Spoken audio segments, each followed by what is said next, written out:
Russian long-range bombers departing from Iranian airbase with sufficient runways bombed targets across Deir ez-Zor, Idlib, and Aleppo province today. This marks the first time that Russia has based out of Iran, and marks an escalation in terms of the fight in Syria, not necessarily militarily, but in terms of the Russian alignment with Iran in places like Syria.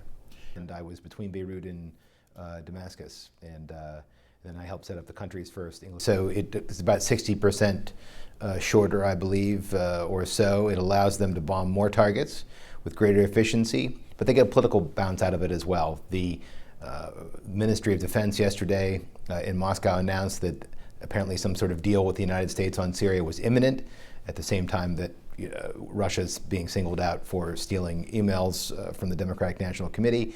We can see very clearly that the Russians are playing a very strong political cards in places like Syria, while the United States is at best playing defense, which magazine and knew the Assads and various. It's just hugely embarrassing for the Obama administration. I mean, it's as if the Russians are forcing President Obama to completely reverse track when the White House insists that they're not reversing track on Syria, that they still support the ouster of Bashar al-Assad.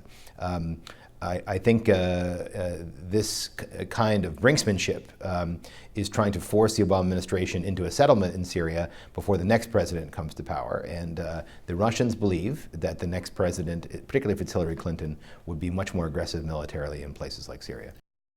Oh, no kidding. Various capacities. Yeah, I mean, What years were that was 2001 to 2000. In Syria, their role in backing up the regime of Bashar al-Assad probably means that his staying in power means that the refugees will not go back. And the refugees going back is a sort of bottom line for Western countries because of the humanitarian aspect and the associated threat of those refugee populations being taken advantage of by terrorists.